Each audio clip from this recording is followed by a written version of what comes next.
Hello बच्चों, let's read this question. 4 point charge each of plus q are rigidly fixed at the four corners of a square planar SOP film of side A. The surface tension of the SOP film is gamma. The system of charge and planar film are in equilibrium, and A equal to k q square by gamma to the power 1 by n, where k is a constant and then a niche. तो question में क्या बोला है कि question बोला है कि एक सोप फिल्म है जो कि स्क्वायर साइज का है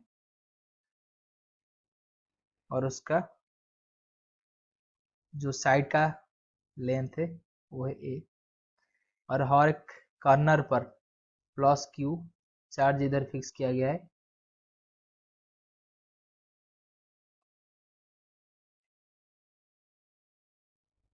और ये भी प्लस क्यू, और इसका जो सरफेस टेंशन है वो गामा है।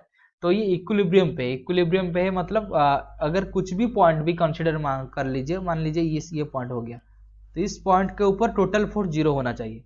तो पहले तो एक फोर्स आएगा इलेक्ट्रोस्टैटिक फोर्स, जो कि ये पॉइंट के ऊपर ये तीनों चार्ज की वजह से आएगा। दूसरा एक सरफेस टेंशन वाला फोर्स आएगा।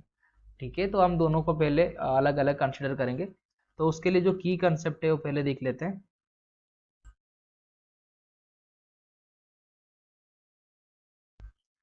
तो की कंसेप्ट क्या है? तो की कंसेप्ट बोलता है कि F E force of electrostatic force equal to कितना है, 1/4 epsilon not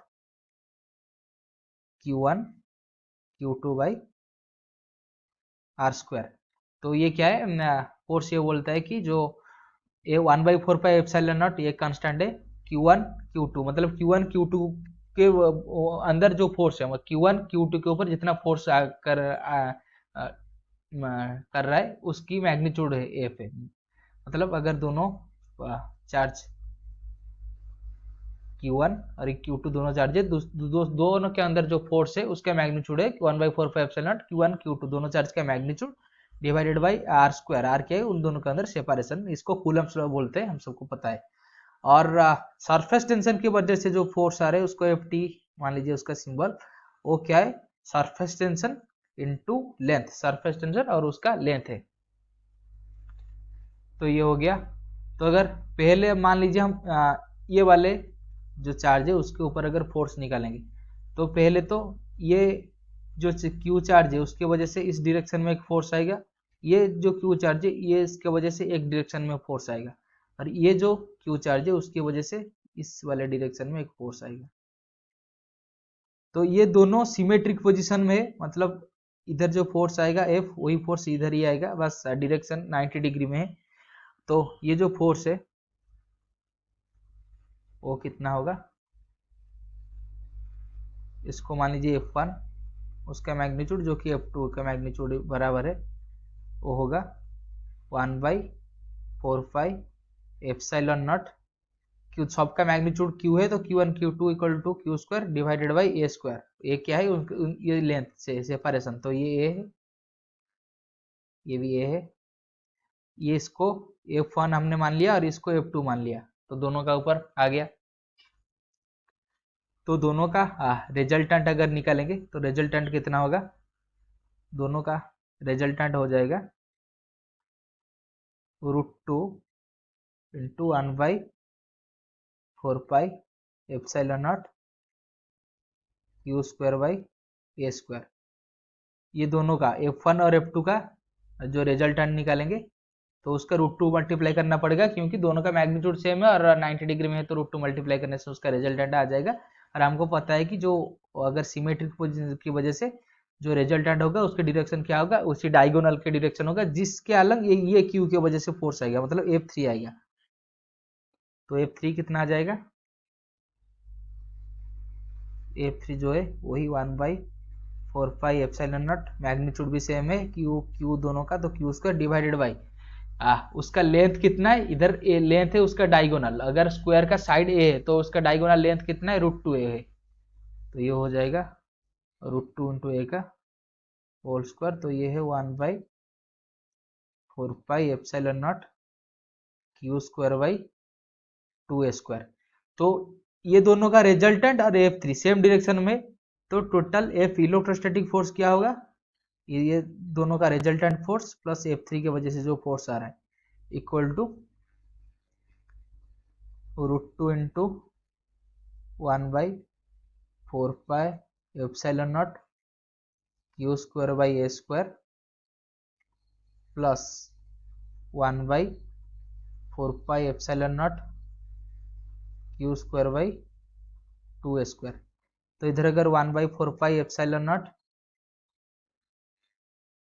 Q square by A square को कॉमन ले आएंगे तो ये हो जाएगा √2 प्लस 1/2। तो उसको अगर एक काम करेंगे 1/4πε0 भी कांस्टेंट है, √2 प्लस 1/2 भी, ये भी एक कांस्टेंट है, तो दोनों को मिलाकर एक कांस्टेंट मान लीजिए और उसको लिख देते हैं कि जो एफ ही है इक्वल टू कुछ के dash into Q square by a square. क्यों? क्योंकि 2 प्लस √2 प्लस 1/2 भी एक कांस्टेंट है और 1/4πε0 भी एक कांस्टेंट है, दोनों को मिलाकर एक कांस्टेंट कर दिया हमने, उसको लिख दिया के dash by Q square by a square, जिधर के डैश क्या है, ये है 1/4πε0 √2 प्लस 1/2। तो ये इक्विलिब्रियम पे है, इक्विलिब्रियम पे है, उसका मतलब क्या है, नेट फोर्स जीरो है, उसका मतलब जो एफ ई वाला फोर्स है इसका बराबर किसके साथ होगा, जो सरफेस टेंशन वाला फोर्स आएगा उसके साथ बराबर होना चाहिए, क्योंकि उधर दूसरे कोई फोर्स एक्ट ही नहीं करे, एक सरफेस टेंशन वाला फोर्स है, दूसरे इलेक्ट्रोस्टैटिक वाला फोर्स है। दैट इम्प्लाइज हम ये बोल सकते हैं के dash Q square by a square equal to surface tension वाला फोर्स का मैग्नीट्यूड कितना है, सरफेस टेंशन इंटू लेंथ, कितना है ए ही लेंथ है उसका, इंटू ए। तो इधर अगर ए का वैल्यू निकालेंगे तो ये कितना हो जाएगा, तो ये हो जाएगा K dash Q square divided by gamma आ गया सरफेस टेंशन, इसको ए के दूसरे ये से ले जाएंगे तो ए क्यू हो जाएगा। दैट इम्प्लाइज ए कितना होगा, ये हो जाएगा K dash Q square by gamma का 1/3। तो के डैश टू दी पावर 1/3, उसको के मान लीजिए, कुछ कांस्टेंट है, तो रह गया क्या, q square by surface tension gamma to the power 1/3।